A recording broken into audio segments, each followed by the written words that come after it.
Hello, welcome to Sheepdog Says. I'm Sheepdog, and I finally got some response from my sister, who I'd been hinting at on the videos to start giving me ideas of topics or a purpose for the videos or whatever she could suggest. She didn't give me any kind of long-term theme, but she did ask me two questions that definitely set me up for some videos at some point when I've got a bit of recorder's block or whatever. One of them I particularly liked, so I'm doing it today, and that is, she asked me if I'd ever had a nemesis before, or an enemy. Thinking about it, I mean, I imagine there are more people. Right now, I don't have anyone that I know that I actually hate at all, as far as I can think of, which is good and quite lucky.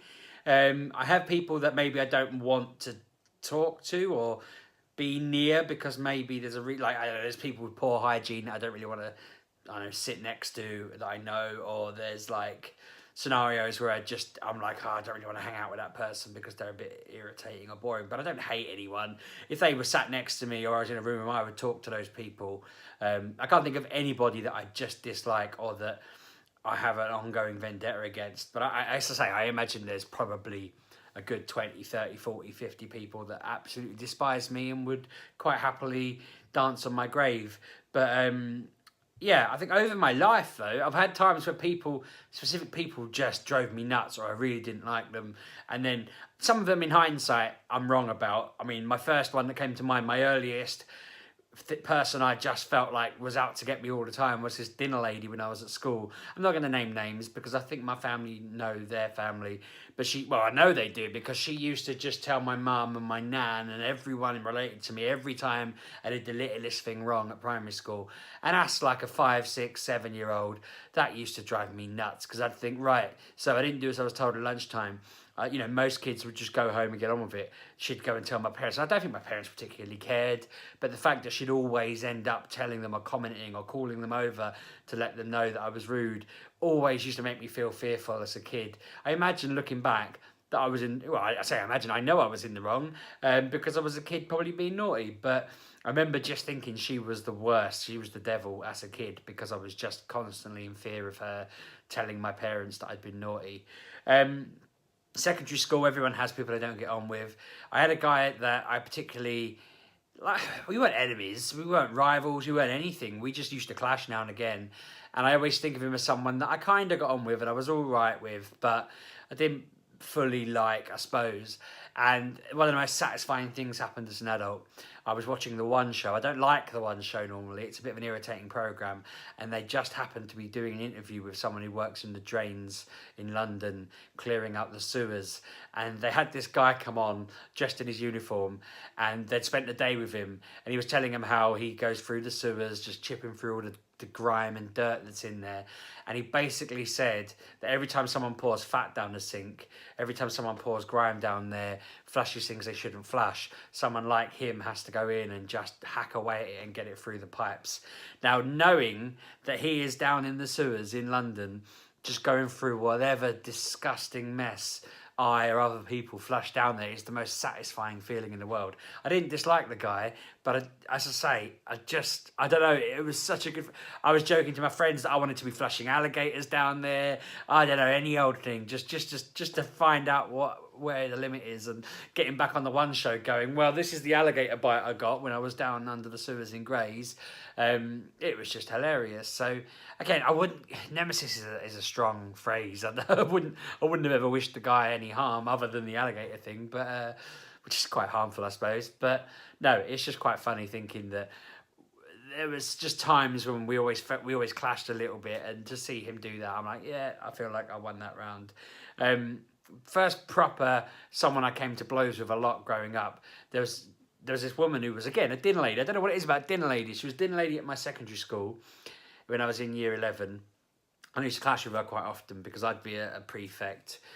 Funnily enough, actually, there's one person that I used to throw out the doors and all sorts. He got my prefect badge taken off me twice, and I met him as an adult, and he doesn't remember me allegedly at all. He's very good friends with a friend of mine, and we got on quite well. We went to an event together, and he seemed really all right. And I just laughed to myself thinking the amount of times we clashed. But anyway, this dinner lady and I used to clash literally all the time. And I was quite cheeky, as you can imagine. I'd always talk back. I'd always just refuse to listen. And then we went to college. And on our first sort of week there, she comes bowling in as the new, like, I can't even think what she was. She wasn't a dinner lady then. She was just like the warden or something. And there was 2 rooms at my college. There was this room that was basically the cafeteria, where all the chavvy, jockey people, kind of, not jockeys as in horse racers, the jocks, the sporty people, the people who listen to dance music and all that house stuff and just be really, I don't know, basic, I always thought. And then there'd be the room that I hung out in, which was called the Blue Room, because I think it was blue, which sounds really basic. We didn't name it, but it was where all the people who were into rock music and sort of grunge, as they called them at the time, because it was the late, well, it was the early 2000s, used to hang out. All the chavs called this woman the Sheriff, and somebody brought her a hat and a badge. And she didn't wear the hat often, but she wore the badge every day for the 2 years I was there. And she used to come in, and she used to just be just a thorn in our sides all the time. I remember her coming in, and we particularly come to blows one day where she basically come in and asked my girlfriend to get off my lap. And I said, no, there's no seat. She's sitting here. She wants to sit here, you know. And she was like, well, it's against the rules. And I said, well, I don't care. Like, it's none of your business. And she told me to get up, and I said no or whatever. And then she said, I'm sick of you not doing as you're told. And I stood up and went, I'm sick of your effing rules. And just absolutely as loud as, not even effing rules, I think it was just effing BS or your BS or whatever it was I shouted. The whole room just went deathly silent, and like everyone was just looking to see what had happened next. And I'm just stood up and she stood up and we're just looking at each other. And I think, to be fair to her, she kind of got it, I think, at that point. She got that I was just being defiant or whatever. I don't think anything particularly came of it. I think I was asked to kind of apologise, which I did do. But I think after that point, she stopped being this kind of thorn in our side, this nemesis, and just left us be. We kind of had a bit of I gave it slightly and she gave slightly, I guess. It was very, I don't remember anything bad happening. I don't remember being sent away or in trouble or anything or threatened. I remember the only time I've ever been sent to like the dean of the college was for something I didn't even do that I got let off the hook on. But I'd never got any trouble at all there. It was quite interesting, but I'll never forget just clashing with her and being so angry because she was just constantly nitpicking at us all the time. Going back slightly, we did have this weird family. I mentioned ages ago about this guy who was like the kingpin drug overlord of where I grew up. His family were just rough as heck. And I remember they lived near where I grew up, and we used to go to the local park and play there.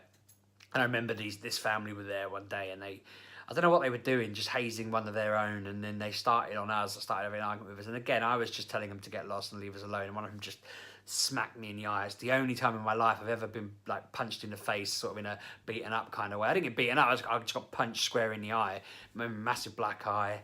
I remember coming to blows with them. I don't know if it was at the same time. In my head, it was like similar periods, but I remember there being lots of pressure and stress going on. And then we all went to the park one day armed with just pieces of wood and makeshift weapons, and just hacking at each other. And I was quite a wimpy kid, so I don't think I was particularly involved in the weapons of it all. I think I was probably just there, just waving my arms about like a lunatic. But I remember my granddad coming up the field with my cousin's dog that he was taking for a walk and just breaking the whole thing up. And I don't really remember why it happened, how it happened, anything about it. I just remember this massive kind of brawl. I mean, looking back, it probably wasn't. To me, it was massive at the time. I don't remember much more about it. My sister will probably fill me in after she's seen the video and tell me what that was about, because my memory's terrible. But it was pretty, again, they were proper enemies. We just kept away after a while, I think. But then that guy was the one I mentioned a long time ago, where there's people riding around outside the block of flats I was the manager of on motorbikes, and someone asked me to call the police. And when I called the police, and they broke it all up, this guy called me over and said, don't you ever call the police to my block again, because I guess he was just Heisenberg and I'd brought them a bit too close for comfort. And I didn't know, I was just doing what this little old lady had asked me to do. But that block, again, nemesis galore. It was ridiculous. I basically got brought into this job as an 18-year-old who had no interest in actually trying to do any work. And I'd basically replaced this beloved guy who everyone absolutely adored. He'd been like sleeping with half the women there. He'd been hanging out with most of the blokes. even the staff just loved him, and I don't know what it was. I don't know whether he'd got the sack because he'd been sent to prison, or God knows what had happened. He got the sack some way or another, and then I got put in as the new guy, and everyone was just like, "Why are you here? Like, you're an 18-year-old. You know, I obviously wasn't good looking. None of the women were interested. I wasn't interested in them. You know, didn't hang out with any of the guys. I had my own mates. So basically, they'd all said hello, and then that was it. I just never interacted with any of them. Kept it to myself.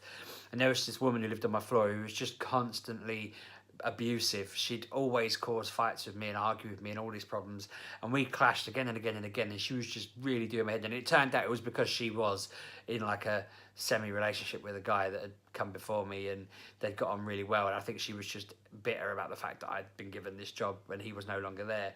And I remember when I left, she basically said, "Oh yeah, how come you're leaving?" And I said, "Because I'm sick of people like you doing my head in." And she was outraged and went off on one, and I said, "But you have just been nothing but horrific for the entire, like, 18 months I've been here. You're a horrible person, and I don't want to see you again. Like, you did my head in." And then she went off, and then some bloke came out and had a go at me because, you know, I'd upset her. And I was like, "Excuse me, mate, but she has been on me constantly.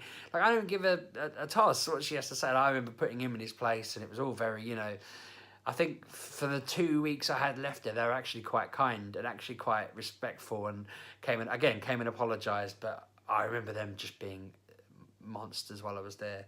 And again, that sometimes I'd feel like some of it was justified, but that was not justified.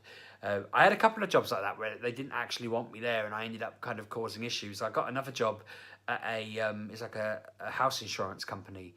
I was a trainee underwriter, and I started in this team, and the woman there was just a psychopath, and she only wanted to have women in her team, and had hired me, and she hadn't had any say in it. And she just brazenly said it all the time, like, "Oh yeah, I kind of wanted a team of all girls.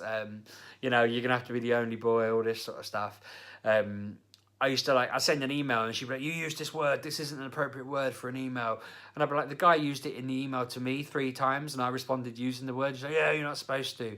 And then she used to, like, come and instead of tapping me on the shoulder, she'd thump me on the arm. And we used to just keep having this sort of grinding down of me just being like, "Okay, yeah, whatever I'll do is, you know, do what I gotta do," and all this. And everyone would be saying to me, "Stand up to her, do something." And I'd be thinking, whenever I've stood up to people in the past, it hasn't worked out. And people, I mean, I got moved to another place away from her, even though I was in her team, all this nonsense. I remember she sent me to do an exam, and I've mentioned before, I didn't revise and then passed it without any effort. And she kind of handed me this "well done" note and said, like, I didn't want to upset anyone, and the real reason was obviously she didn't want to actually congratulate me or anything like that. And I just thought she was horrific. I mean, she was odd. She definitely got in fights with people. I know she came in one day again with, like, she came in with 2 black eyes just completely randomly. But her daughter was horrible as well. Her daughter was so vindictive, so demanding. She treated her boyfriend like a dog on a leash. I'll never forget, and this isn't something I particularly find lightly, but she was berating her boyfriend on the phone one day, saying, "Where are you? I've been waiting for 15 minutes, hurry up." And he was rushing so much that suddenly he was running across a road, and this Mini ran him over. He was fine, but she was so demanding and so horrible to him that he got run over. And I remember she said they spent all night in the hospital and then got sent home, and she was all nervous. And I remember saying to her, "Well, you know, if they've scanned him and have sent him home, then he must be all right." And her response was just like, "Shut up, you don't know anything." And it's like, "Oh my God, you're such a horrible person." And then he used to come in and give her like hundreds of pounds worth of Valentine's Day gifts and stuff like that. And he just thought, "Your mum has poisoned you." She's probably the worst person I've ever worked with, her and her mum. They're probably the worst people. They're actually the people that I'd consider enemies. And if I met them, I'd be just like, ugh. Her name was Debbie. I don't mind naming her. She was an absolute dickhead. And I've only worked with 2 people called Debbie, and they're both idiots. And if someone is watching, I nearly said their name, they will know the other Debbie quite well. And she was she wasn't as bad as this one, but she was an idiot. She didn't know what she was on about. But since that point, I'm just looking down my little list. I've not got any others that come to mind. I've got people that, unbeknownst to me, I've upset so much they've almost wanted to beat the living hell out of me. I've come very close, not knowing. I've just been jokingly taking the mickey, you know, whatever, just friendly banter, and then 1 or 2 people in my life have taken major offence to it, to the point where I've been told after the fact that one person went home and got a weapon, and my friend said to me, "I think he was coming after you," which is pretty scary because I hadn't done anything except like just joshing with him friendly. He was just not all there. I mean, someone would probably say it to me, I said something. I don't remember saying anything particularly bad. I'm not trying to sound like I'm innocent. I just would never have pushed him to that point. Anyway, I'm not going to rabbit on about that. Nowadays, I think the only nemesis I've got is the the Now TV Twitter account, Now TV Sport. We keep clashing on Twitter, which is a pretty lame vendetta, but they come out with the worst banter in the world, and I make sure I tell them. Them and this advertising company called Mother London, who keep releasing the worst TV ads on TV. They do all the annoying dancing ones for Money Supermarket and all the annoying IKEA adverts. And what got me onto Mother London was they brought out the Keep It T campaign for PG tips, and I was like, why isn't it Keep It PG? That's an obvious catchphrase. And I kind of just want a reason. I'm not annoyed with them for making it. I just want to know what made them not go for the obvious one. Keep It PG is the name of the tea, and it's a fun play on words because Keep It PG is a phrase. You could have all sorts of adverts for that. But Keep It Tea isn't a phrase. It's not something that people say. But then all their adverts are like that. Keep It Tea isn't a phrase. You're So Money Supermarket isn't a phrase. I'm trying to think what else. Their awful IKEA adverts aren't good. None of their adverts are good. They're a company that should stop making adverts. They are terrible. But Now TV should sack their social media people and get a whole new team in because they're just not funny. But they're not real vendettas. If I met the people behind them, I wouldn't be like, I hate your guts. I would just say, I hate your adverts. I hate your work. Your work offends me. Yeah, which is kind of the same, I suppose. The sense of humour is just not mine. I don't really expect the world to bend to me. I'm not expecting them to stop making adverts. I just wish they would. But yeah, I don't think I've got any other enemies or vendettas or anything like that. I've probably reignited a few vendettas. People will be watching going, he's talking about me, and I'm probably not. I'm probably not, unless it's you, Debbie, and then I am. I'm talking about you. But yeah, other than that, I've not got much more to say on the matter. 17 minutes I've been doing this. This is probably one of the longest ones I've done. Who'd have thought I was so hate-filled? I'm going to wrap it up there. Thank you very much for watching. Tomorrow is my day at Comic-Con. Very excited. So I'm going to try and do some filming while I'm there and then edit it and put it out when I get back, which means I need to bring my laptop. If I forget my laptop, then I'll probably put out a really dirty video. Just not that kind of dirty, just a recorded straight, stuck together and thrown up, just so that I don't miss the day. But hopefully I'll remember all my stuff and I'll record while I'm there. Thank you very much for watching. Give me a subscribe and watch more videos and comment down below and give it a thumbs up. And let me know about any of your nemesis. And yeah, just give me your thoughts. Thanks very much for watching, and I'll see you tomorrow. Have a great bank holiday weekend. Drink lots of alcohol, eat lots of food, and chill out. Do Americans get bank holiday weekend as well? I don't know why I'm asking. I'm sat here waiting for a response, but you're not going to respond. Let me know in the comments. Cheers.